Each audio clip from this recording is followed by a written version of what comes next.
The search for the best continues. Tagisan ng Galing Part 2 is now accepting audition entries. Kung ikaw ay 21 to 59 years old at may angking galing sa pagkanta, mapasolo, duet, trio o banda man, magpadala na ng audition entry. Narito ang mga guidelines.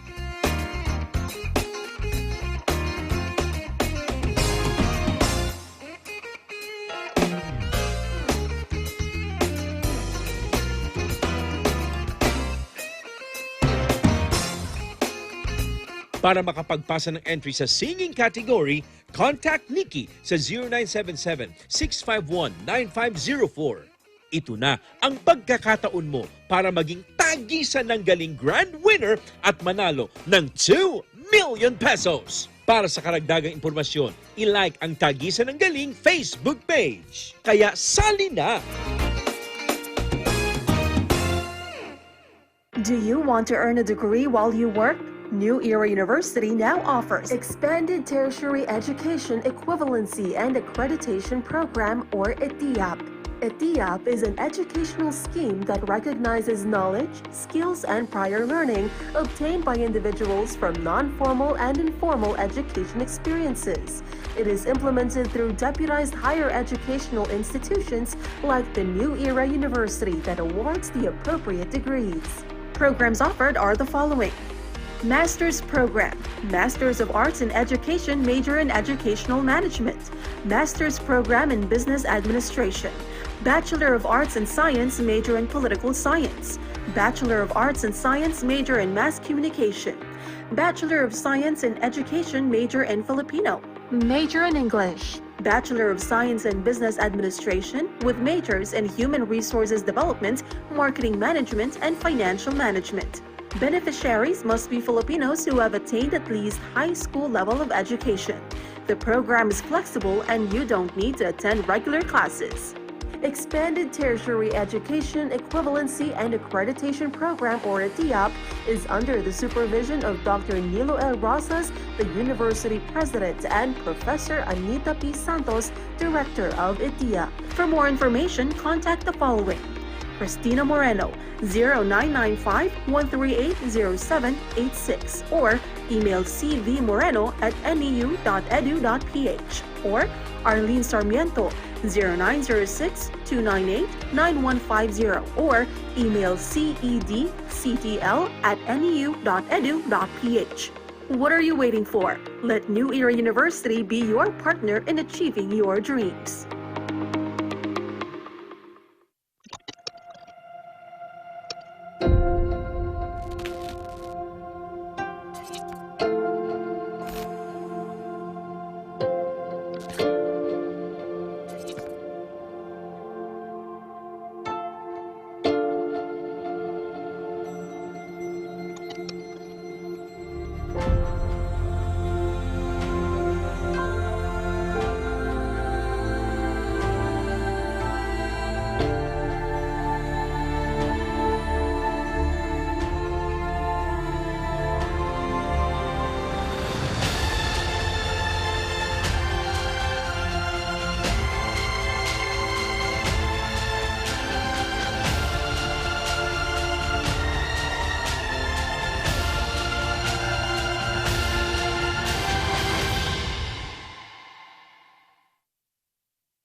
The biggest and widest talent competition in Philippine television continues with over 7 million pesos in cash prizes.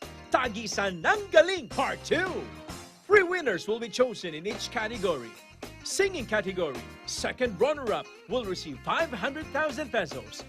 First runner-up will receive 1 million pesos.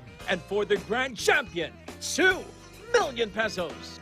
Dance category, second runner-up will receive 500,000 pesos. First runner-up will receive 1 million pesos. And for the grand champion, 2 million pesos. Audition now. Send your 3-minute performance video to tagisananggaling@gmail.com. For inquiries, call NIKKI at 0977-651-9504 or 8784-7450, local 1363. Shing at 0995-880-8004. or 8784-7450, local 1415. Don't forget to like and follow Tagisan ng Galing's Facebook fan page. And subscribe to Tagisan ng Galing's YouTube channel for more announcements. Tagisan ng Galing Part 2 is presented by Eagle Broadcasting Corporation and Net25.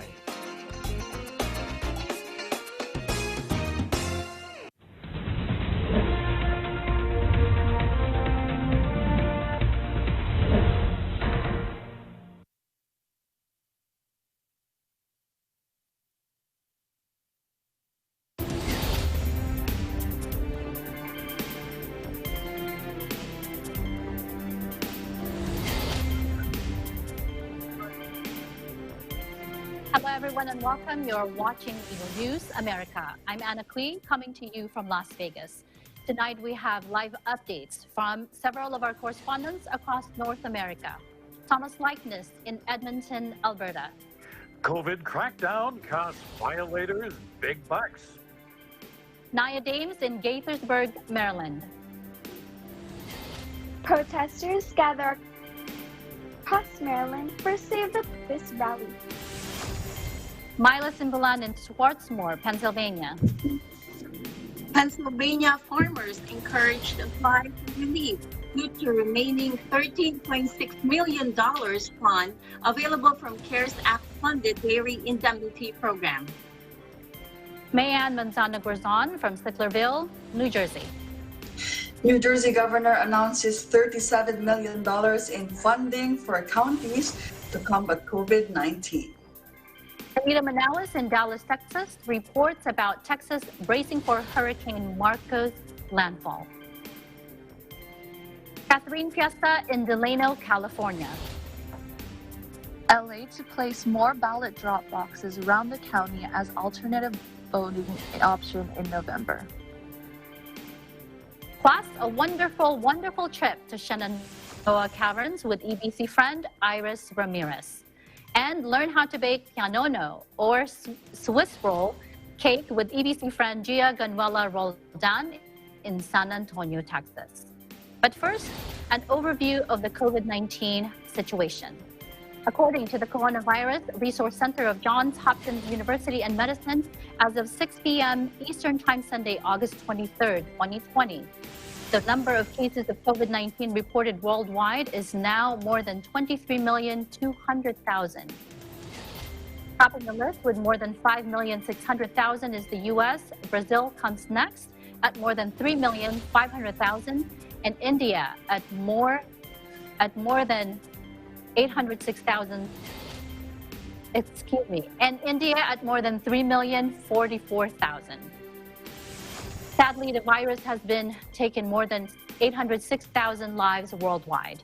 This number includes more than 176,000 in the U.S., more than 114,000 in Brazil, and more than 60,000 in Canada. Our coverage begins now. The U.S. National Hurricane Center says Tropical Storm Marco strengthened into a hurricane on Sunday and is predicted to hit the state of Louisiana on Monday as powerful twin storms threaten the Gulf Coast. The center said data from an Air Force Reserve Hurricane Hunter aircraft indicate that Marco has strengthened into a hurricane with maximum winds of 75 miles per hour with higher gusts. Meanwhile, firefighters battled dangerous blazes from the Santa Cruz Mountains to Wine County and beyond, using a small break in the weather amid warnings that more lightning, which sparked many of the fires, could return Sunday. Off some toiletries and some sleeping pads, and I have several more bags in my car. In other news, the House, which was called back from recess, passed the bill H.R. 8015, titled Delivering for America Act, to block Postal Service's operational changes and allocate an additional $25 billion to the U.S. Postal Service. The bill passed 257 to 150, with 26 Republicans voting yes, along with Democrats. The Republican-led Senate is not expected to act on the legislation. Now on to our live updates. A COVID-19 crackdown cost violators big bucks. In Edmonton, Bureau Chief Thomas Likeness reports. Well, good evening, Anna. An unidentified party host in Victoria, British Columbia, learned the hard way. Not following pandemic safety protocols is expensive. Now, this all started this past Friday when our gracious host decided to invite some people over. Police got a tip about the gathering and dropped by the one-bedroom apartment early in the evening. They warned the resident about the need to follow safety protocols for larger gatherings. A few hours later, officers were called back. They found about 15 people crowded into this small apartment. Officers told the host to end the party, and the resident promised to comply. Well, the cops weren't easily fooled. They decided, well, we'll hang around for a bit. They noticed a large number of people coming and going. When they knocked on the door for a third time, they noticed about 30 people inside. No physical distancing, no face masks, no record of who attended or how to get a hold of them to assist with contact tracing if there was a positive case.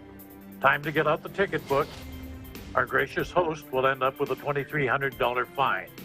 But you know, that's nothing. That's nothing compared to what this guy may end up paying. 40-year-old John Pennington, he's from Kentucky. Well, he was on his way to Alaska.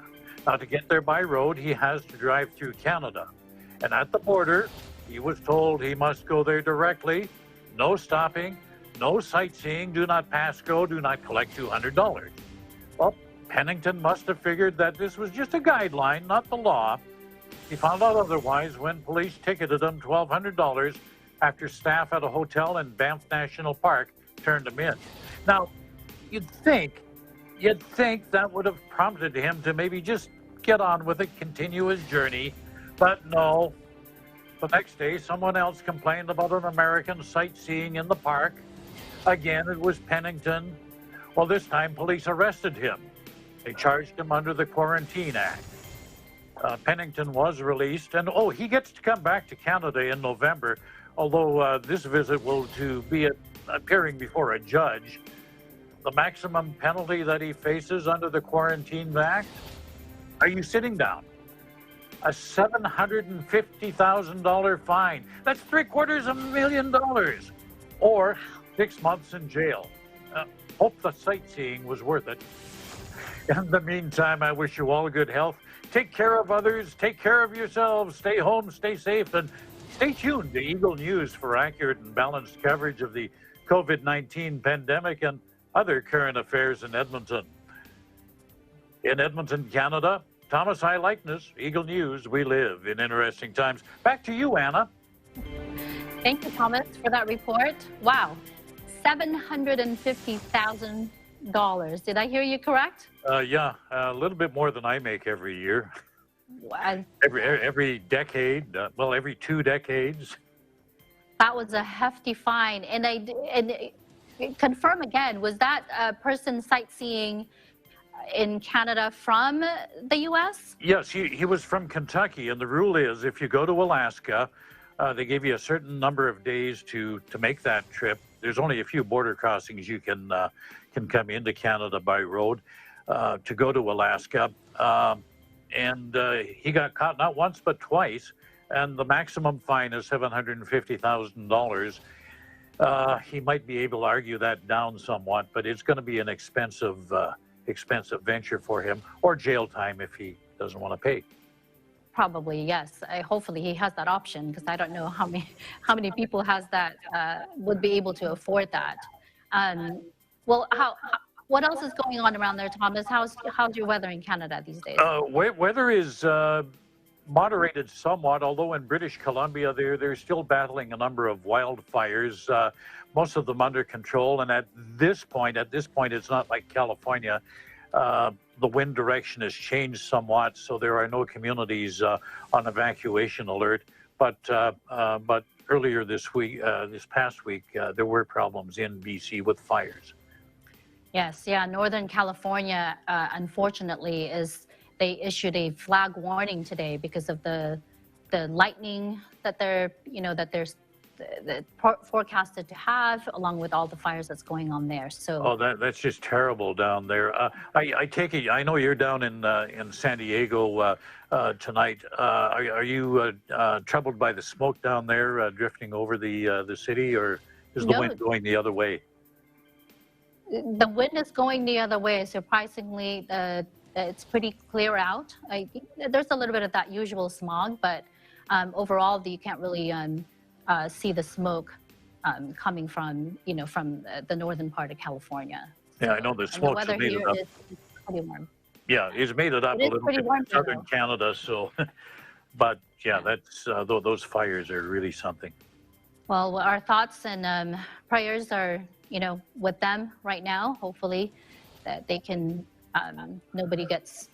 Not a lot of people. Yeah, hopefully the damage is minimized and most importantly, no further lives lost. Exactly. Well, thank you, Thomas, for your report. We look forward to seeing you again next time. Thank you very much, Hannah. Protesters gather across Maryland for a Save the Post Office rally. In Gaithersburg, Eagle News correspondent Naya Dames reports. Naya? Thank you, Anna. Maryland demonstrators joined thousands of others across the nation this Saturday in protest organized by MoveOn.org with the National Association for the Advancement and the ACP, Emily's Party, amid controversy concerning changes to mailing operations. President Donald Trump has raised the concern of voters opting to vote via mail-in ballots. Most Americans are relying on the Postal Service, hence their decision to ballots to avoid contracting the coronavirus. Trump slowed mail service, blocked emergency funds, and tried casting uncertainty on mail-in ballots. Not are people relying, but they also rely on the Postal Service to receive prescription medicines. Demonstrators across the country are calling for the resignation of Postmaster General Louis DeJoy and an end to voter suppression. Many are accusing the Postmaster General of making changes in an effort to play mail-in voting and affect the election results. Due to the overwhelming responses, DeJoy issued a statement Tuesday stating, "To avoid even the appearance of any impact on election mail, I am suspending these initiatives until after the election is concluded." In other words, DeJoy announced that he will wait until after the November election to make the cost-cutting changes. Despite DeJoy's statement, Democrats are not allowing for the slightest opportunity for this to happen. On Saturday, the House passed a $25 billion bill to support the U.S. Postal Service. The Delivery for America Act would supply the U.S. Postal Service with $25 billion and overturn any changes that could slow down mail delivery. The bill would also require that all official election mail be considered prioritized first-class mail and approval of mail sorting machines and mailboxes. Democrats say its purpose is to keep Trump from trying to sabotage the post office before the November mail-in election. Republicans, on the other hand, dismissed this legislation as a conspiracy theory, claiming that the Democrats are trying to orchestrate what is essentially a political vote between the presidential conventions. With the uncertainty of bipartisan approval, the White House is also threatening to veto the bill. With the reliability of mail-in ballots in question, concerned voters should consider to receive their ballot in the mail and drop it off in person at their local election office or designated drop box prior to Election Day. In Gaithersburg, Maryland, Naya Dames, Eagle News, we live in interesting times. Back to you, Anna. Thank you, Naya, for your report. Now, do you feel that the proposed U.S. Postal Services changes really for cost-cutting purposes or electioneering? Well, Anna, there is no hard evidence that the changes will affect the voting process. All these are still mere speculation. The USPS officials can say all they want that it's for cost-cutting purposes to justify the changes. However, the emphasis, I believe, especially with the timing of these changes, preserving the public's voting right and reassuring that their voices will be heard in the form of counted ballots. Well, thank you, Naya, for your report, for your updates. We'll see you again next time. Coming up, updates from our correspondents in Pennsylvania, New Jersey, Dallas, and California. We'll return shortly. This is Eagle News America.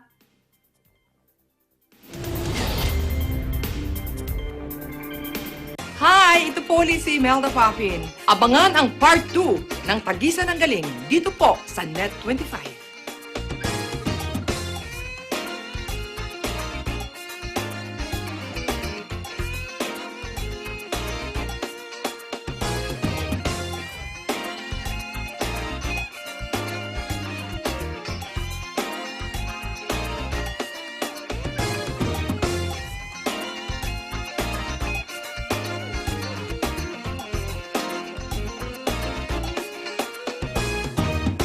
Do you want to earn a degree while you work? New Era University now offers Expanded Tertiary Education Equivalency and Accreditation Program, or ETEEAP. ETEEAP is an educational scheme that recognizes knowledge, skills, and prior learning obtained by individuals from non-formal and informal education experiences. It is implemented through deputized higher educational institutions like the New Era University that awards the appropriate degrees. Programs offered are the following: Master's Program, Masters of Arts in Education, major in Educational Management, Master's Program in Business Administration, Bachelor of Arts in Science, major in Political Science, Bachelor of Arts in Science, major in Mass Communication, Bachelor of Science in Education, major in Filipino, major in English, Bachelor of Science in Business Administration with majors in Human Resources Development, Marketing Management, and Financial Management. Beneficiaries must be Filipinos who have attained at least high school level of education. The program is flexible and you don't need to attend regular classes. Expanded Tertiary Education Equivalency and Accreditation Program, or ETEEAP, is under the supervision of Dr. NILO ROSAS, the University President, and Professor ANITA P. Santos, Director of ETEEAP. For more information, contact the following: Cristina Moreno, 0995-138-0786, or email cvmoreno@neu.edu.ph, or Arlene Sarmiento, 0906-298-9150, or email cedctl@neu.edu.ph. What are you waiting for? Let New Era University be your partner in achieving your dreams.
This is Eagle News America. Welcome back. You are watching Eagle News.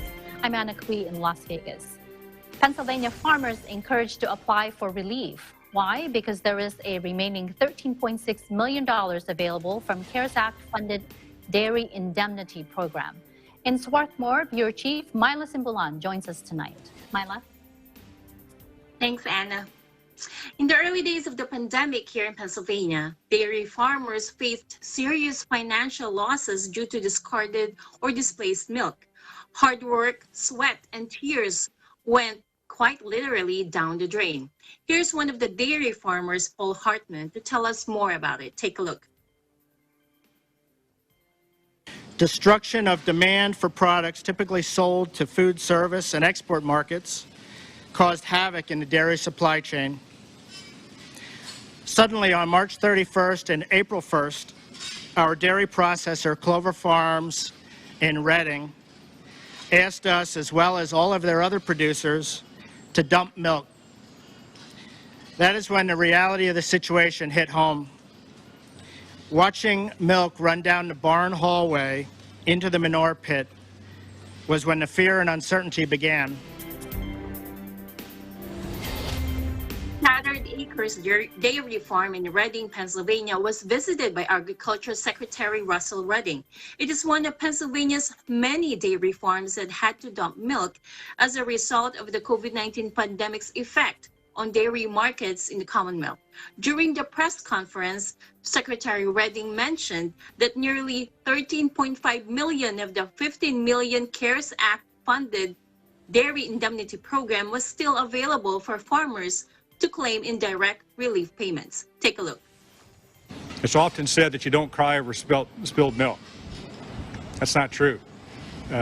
Whoever said that was not on the dairy farms in Pennsylvania in the spring. The heartache to watch good nutrition go down the drain. Paul described it. And then the economic loss on top of that is why Pennsylvania is responding in the way that we are. Just encourage every dairy producer, please, to take full advantage of the Dairy Assistance Program. Go on the Pennsylvania Department of Agriculture website at agriculture.pa.gov, one-page application, and we'll take it from there. Currently, only 900 farms have applied for the 1,500 indirect relief, leaving more than 13.6 million to be claimed. Pennsylvania is home to nearly 7,000 dairy farms with an economic impact of 12.6 million and more than 52,000 jobs. The Commonwealth's more than 500,000 cows produce more than 10.2 billion pounds of milk annually, ranking Pennsylvania 7th in the nation for total milk production. In Swarthmore, Pennsylvania, Myla Simbulan, Eagle News, we live in interesting times. Back to you, Anna. Thank you, Myla. So what happened to the dairy farms last spring? And why is there a need to dump milk? So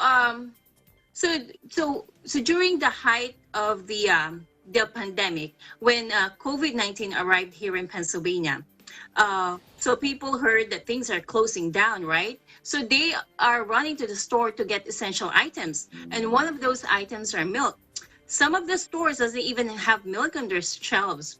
So what happened was there was a sudden surge in the demand of milk, and then it plummeted. Because there's too much milk, the dairy farmers have no choice but to dump it. So it's really disheartening what happened during that time. Anna?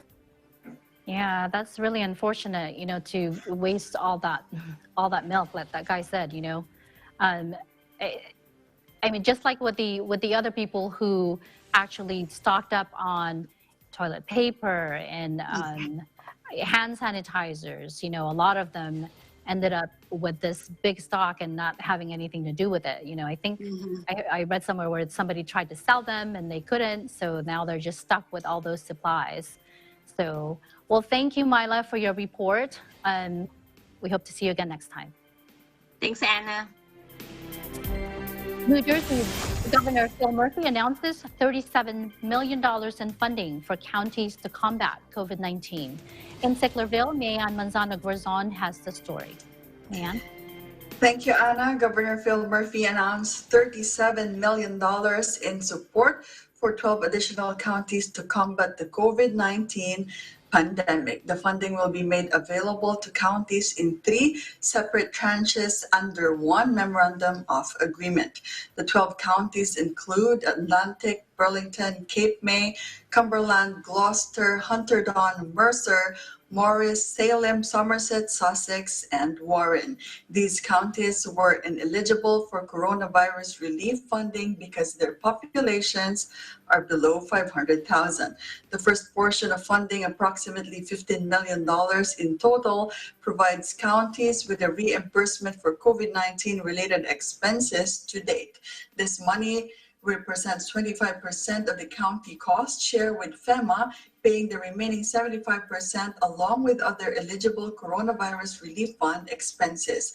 These funds will be made available to all 12 counties upon signing the MOU and upon proper documentation of the expenditures. The second portion of funding will help counties stand up and maintain testing sites. All 12 counties will receive $357,500 for this purpose. The final allotment is based on population size, and each county will receive funds from the CDC's epidemiology and laboratory capacity for the prevention and control of emerging infectious diseases to support ongoing testing of vulnerable and high-risk populations. Counties will receive this funding only after submitting a testing plan and gaining approval of that plan by the Department of Health. The sum total of this portion of funding is $17 million. Meanwhile, here is today's statistical report of New Jersey's COVID-19 cases. According to the Department of Health of New Jersey, there are 288 new positive cases reported today, bringing a statewide total of 189,494 New Jerseyans tested positive. Sadly, we have 3 new deaths, pushing the total to 14,117 fatalities. New Jersey remains on stage 2 of its road to recovery. And for some weather update, Anna, it's now 10:11 in the evening here in Sicklerville, and it's partly cloudy. Our current temperature is 72 degrees Fahrenheit or 22 degrees Celsius. The high today was forecast as 82 degrees Fahrenheit or 28 degrees Celsius. In Sicklerville, May and Manzano Garzon, Eagle News. We live in interesting times. Back to you, Anna. Thank you for your report, Mayan. Now, what else would this funding be for those counties that you mentioned? What else would it be used for other than the ones that you've already mentioned in the report? Yes, Anna, amongst those that mentioned in the report, according to the state officials, some congressmen and women here in New Jersey, this funding are for economic recovery, for preparation for possible second wave, for protecting the frontline workers, and also for future public health measures. Anna? Thank you, Mayan. Well, that's good that they're looking ahead and being hopefully be more prepared if should a second wave, hopefully not, but should a second wave does happen. Thank you for your report, Mayan. We'll see you again next time. Thank you, Anna. Texas is bracing for Hurricane Marco. In Dallas, Eagle News correspondent Nanita Manawat reports. Thank you, Anna, and howdy from the Lone Star State. In Texas, the state is preparing for Hurricane Marco, which is expected to make a landfall in Louisiana on Monday before moving towards Texas on Tuesday evening as a depression. This hurricane is expected to bring heavy rain and tropical storm-force winds to the Texas coast and southeast Texas as it approaches the state. Tropical storm Laura is forecast to become a hurricane on Tuesday, and this storm is expected to make landfall anywhere over southeast Texas or Louisiana early Thursday. Today, Governor Greg Abbott held a press conference at the Alternate State Operations Center in Austin, where he provided an update on the state's response to Hurricane Marco and Tropical Storm Laura. The governor also announced that he has issued a state disaster declaration and has requested an emergency declaration from President Trump and FEMA for Public Assistance Category B, which is for emergency protective measures, also for direct federal assistance and hazard mitigation statewide. In the governor's Twitter's post today, he heeds Texas to stay alert, plan ahead, and heed guidance from local officials.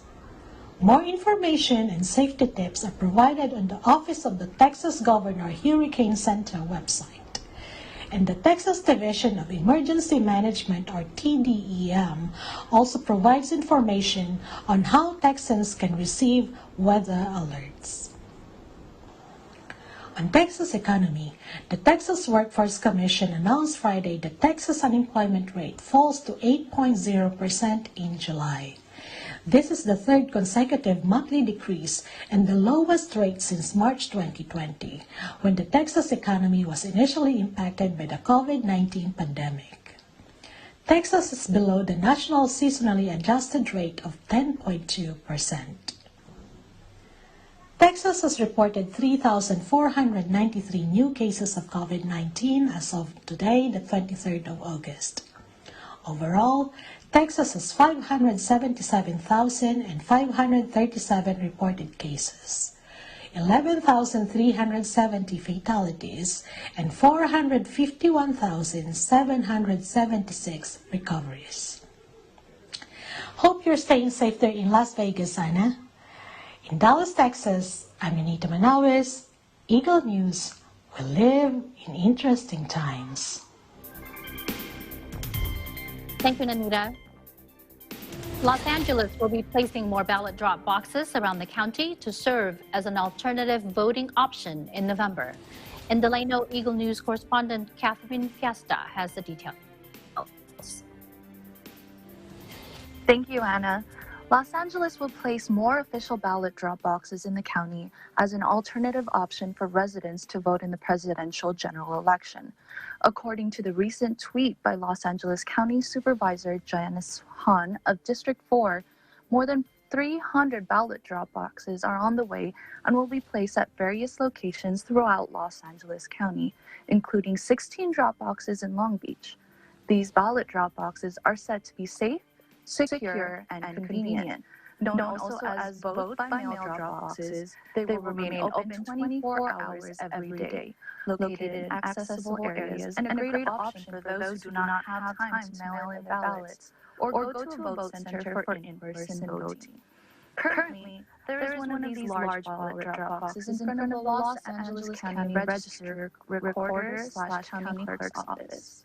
With 72 more days to go, the county is making it all contactless for those who are uneasy with the prospect of in-person voting, and easy as possible for all qualified residents to cast their votes for this November election. All Los Angeles residents who register to vote will receive a vote-by-mail ballot.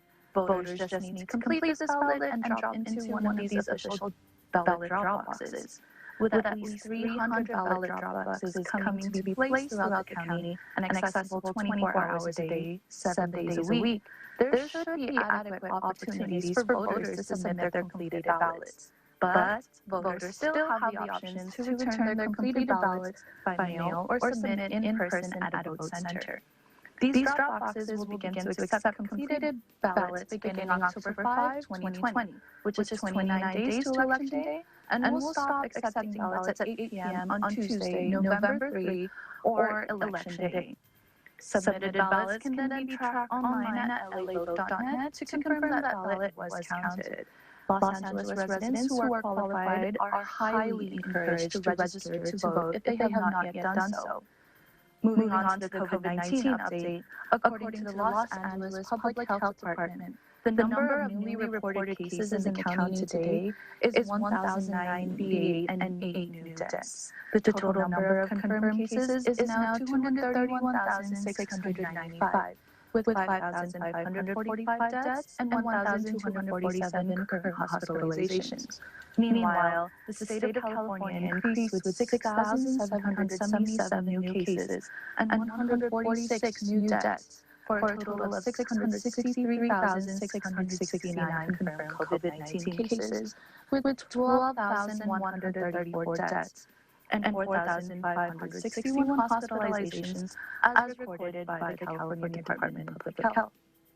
In Delano, California, Catherine Fiesta, Eagle News, we live in interesting times. Back to you, Anna. Thank you, Catherine, for your report. Now, I'm sure you'll agree that the upcoming presidential election has really grabbed the attention of the American people. Some will probably be going out for the first time. So how could one who has not voted in quite some time, or just not sure if they're even still registered to vote, be able to verify their status? For Los Angeles County residents, actually, a visit to the Register Recorder/County Clerk website can settle that question. So by going to lavote.net/BR status/, a person just needs to enter some very basic information like last name and date of birth. Then just click the search button, and the system will let you know if you're a registered voter. So this portal will even allow you to update your residence address if you moved since the last time you voted. Thank you, Catherine. Thank you for that update. We'll see you again next time. Thank you, Anna. ETEEP friend Iris Ramirez will take us to a wonderful adventure at the Shenandoah Caverns. This is News America. Stay with us.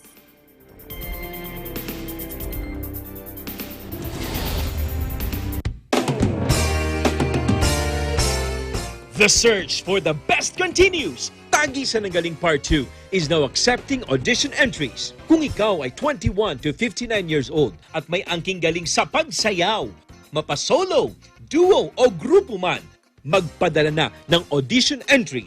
Narito ang mga guidelines.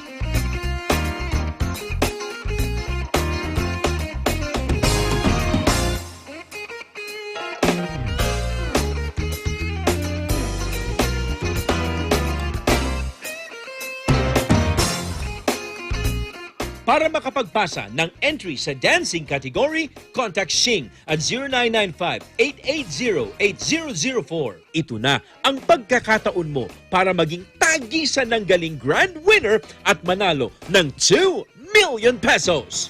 Para sa karagdagang impormasyon, i-like ang Tagisan ng Galing Facebook page. Kaya sali na!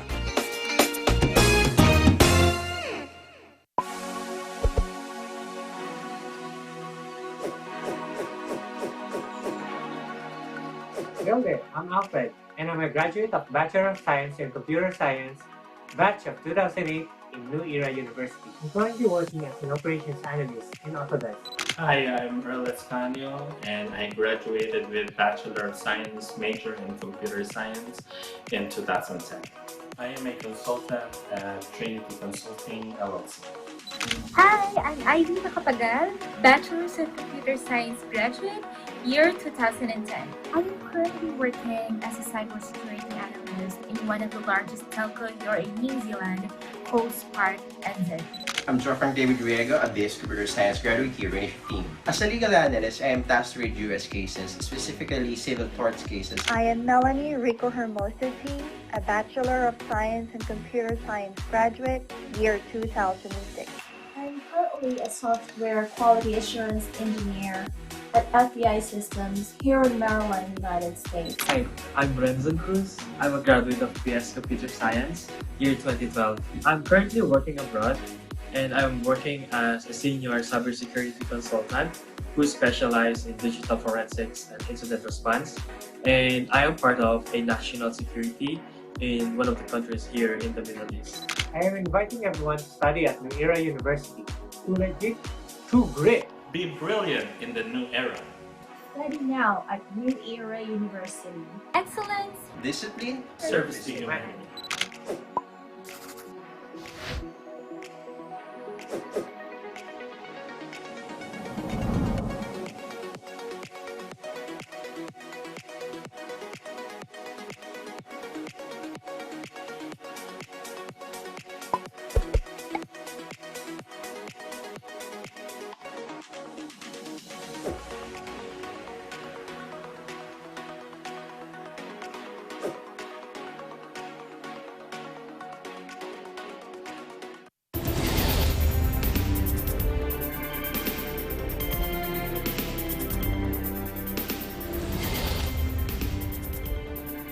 You're watching News America. I'm NIKKI in Las Vegas.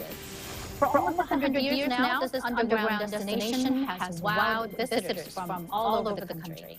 Tonight, ETEEP friend Iris Ramirez lets us tag along as she experiences this one-mile guided tour of the Shenandoah Caverns in Virginia. Take a deep breath and be awed. Let's explore this wonderful underground world of wonders. Let's go to the Shenandoah Caverns.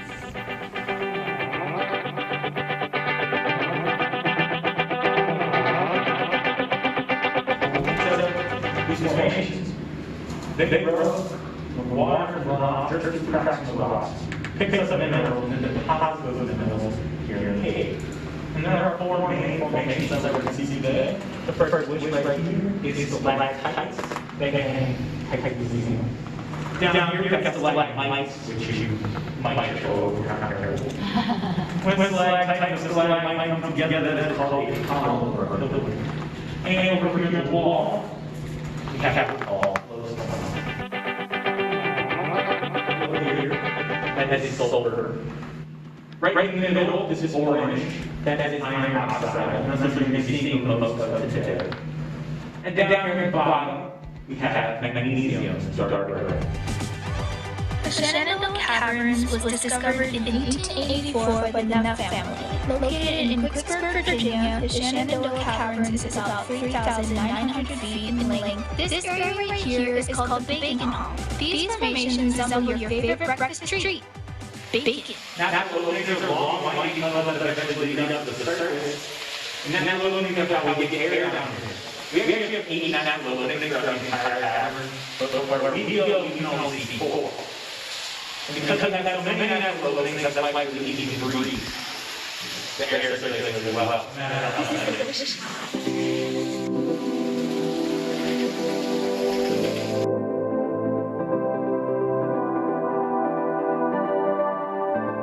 Third natural opening that we see today. And also here in this room, we do have what we call a popcorn. So if anybody has this, called a pop. So this forms the water sits at the highest point of the formation, and pushes minerals off the sides, and that creates the walls. And eventually, the water cools up and spills over those walls, and then does the same thing at the next level. And then the next, and the next, and the next, all the way down to the bottom.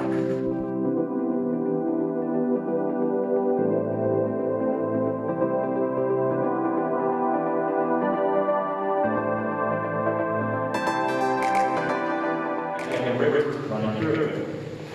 There's also rivers somewhere over here. And these two rivers came hanging together about where we're standing now. And that created a massive whirlpool. And that's why the walls are so smooth and rounded. And the smooth, rounded walls is why we have the echo.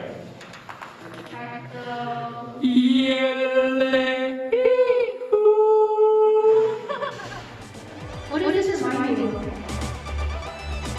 This is called the Capitol Dome. The Capitol Dome is the largest active stalagmite in the caverns and is covered in sparkling white calcite. The last earthquake that actually did serious damage happened 6,000 years ago. You can actually still see the damage that's done. Caves like this form in areas with soluble rocks like limestone or karst landscapes. Approximately 20% of the U.S. is made up of karst landscape, including the Shenandoah Valley. Hope you enjoyed our short tour. From Shenandoah Caverns, I'm Iris Ramirez with the news, and we live in Mississippi.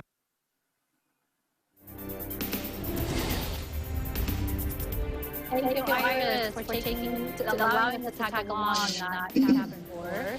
Now, we want to hear from our Eagle News team here if what kind of natural wonder you've seen, or what is it that you're wanting to see, maybe on your bucket list one day. So let's start with Man. Unfortunately, I don't have a place that I really visited here in the States. But hopefully, Grand Canyon will be the first, and then my second on the list is the Northern Lights or the Aurora Borealis. So one that is likely to come true, and one that is maybe less likely to come true because it's Iceland. But hopefully, Grand Canyon soon. Yes, Iceland is also one of my places that I want to see. You mentioned Northern Lights. That would be amazing to see, right? Yes. But yes, maybe one day we can only hope. You can only hope. So thank you, Mayan, for sharing that. Now, what about, let's hear from Catherine. So I actually have been to the Grand Canyon when I was 10, though. So I would like to go back because I remember it being, I was just being so awed with how it looked like a picture instead of something right in front of me.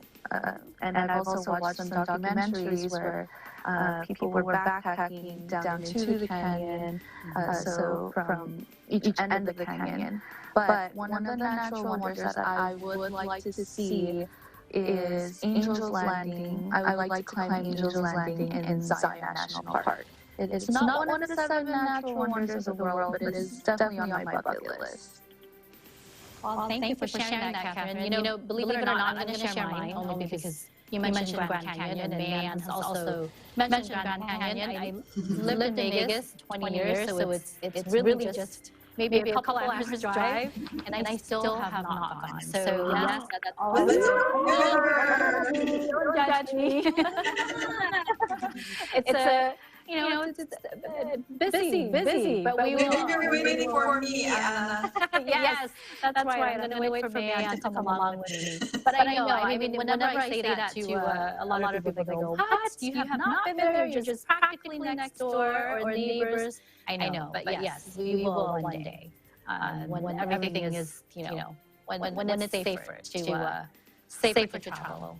Well, thank you, Catherine. Hopefully you get to do that, Angel's Landing. That would be nice.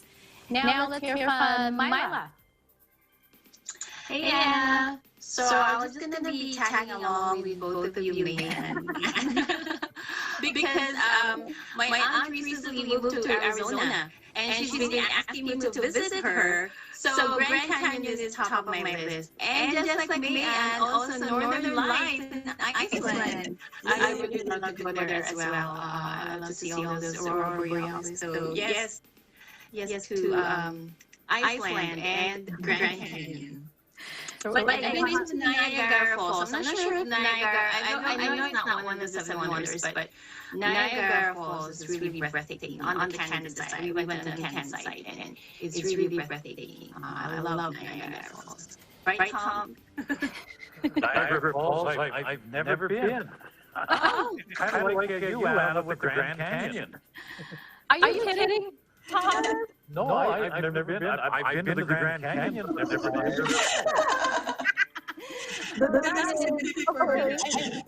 I get it. I mean, right? Canada is huge. So how long will it take you to get to Niagara? Probably be about a 5-hour flight to Toronto, and then about an hour and a half by road back. Okay. It only took 6 hours to drive there. To Niagara from Pennsylvania. 6 or almost 7 hours. New York City. Yeah. I did have the opportunity to see Niagara Falls a few years back when a friend of mine got married in Canada. So of course we were there. We took the time to see it. It's beautiful. It's beautiful. It's breathtaking. It's just amazing. You know, it's amazing to see. So Thomas, I beat you. You gotta go there one day. And you gotta go to the Grand Canyon. I'm not sure if you want to see the aurora borealis in the Northwest Territories, in the city of Yellowknife, in Canada. You can actually see the northern lights up there as well. So not quite as far as Iceland. But one place you should see, if you're ever back in the Philippines, we were there. Probably, I think it was 2011. 2011, we went there. It's in Palawan. It's the underground river. It's fantastic. One of the 7 new wonders of the world. Wow, that's something to see. I've heard of it. See, I haven't been to Palawan, but thank you, Thomas. That would be one thing for all of us. I don't know how many of you have been there, but for all of us to see the next time around, we're able to visit there. You can't go down the whole river because that's like about I think an 8-hour trip, and they limit tourists to kind of the mouth of the river for about a 45-minute tour of that. The biggest problem there, of course, is pollution. If you're involved in research and so on, then they'll you can arrange to travel the river for, quote, I guess, work purposes. But tourists are kind of limited to follow the river. But still very, very impressive. Well, now I'm curious, because you did mention underground river. Can you just paint the picture for us? It runs underground about 5 miles. And apparently there are waterfalls within that river, so it's almost like 2 levels. It's just, I don't know how else to describe it. Well, it's definitely something to see whenever we get a chance to visit the Philippines again. Thank you, Thomas. We'll have to, I guess it sounds like everybody except for Catherine has seen Grand Canyon. Now let's hear from, maybe Naya has seen Grand Canyon as well. Naya? I actually haven't been to many places here, actually. But like everyone else here, I was, Northern Lights is at the top of my list. Maybe not Grand Canyon. It is beautiful, but it slightly scares me a bit because I have fear of heights. Yes. On top of the Northern Lights, I also I want to visit the Maldives. I think that's how you pronounce it. And if I'm not mistaken, that's where at night the sand glows in the dark, and I think that it'd be really cool to experience that as well. So yeah. That sounds beautiful. So we have a lot of it's funny because we're planning all these things, right? Because we're not able to. It's just human nature. Like it's something that you can't do. So of course you want to plan, you want to travel, you want to see everything. But I wonder how many of us will actually take the time. Like for me, for example, Grand Canyon being just a few hours away, when things are opened up, I wonder if we push through with our travel plans. Probably not for a while, right? So, well, thank you so much, team, for sharing all of that with us. And hopefully one day we're going to hop on a van and drive from Las Vegas to Grand Canyon. Now, coming up, we'll learn how to bake a Swiss roll, or more fondly known as piano. Stay with us. This is Eagle News America.